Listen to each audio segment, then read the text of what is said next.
In this video, I'll be showing you how to set any custom sound or song as alarm on Android. If you find this video helpful, drop a like and subscribe. Now, Android's Clock app has been updated to support high fidelity audio and seamless integration with the most popular music services.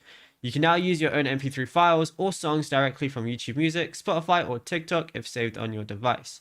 So what you want to do is open up your Clock application on your phone, and then once you go ahead and open it up, you're going to see any of your alarms. So tap the alarm you want to change. So let me just go on to this one right now. And I'm going to see alarm sound as one of the options.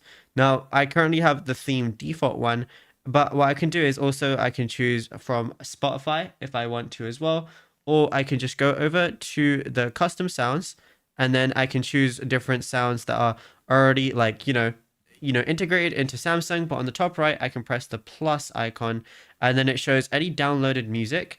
And then let's say I wanted to use this one right here. I can then press done, and now it's my selected ringtone, and it's something that I've downloaded on my phone. And yeah, it's as simple as that. Now, if you found this video helpful, drop a like and subscribe.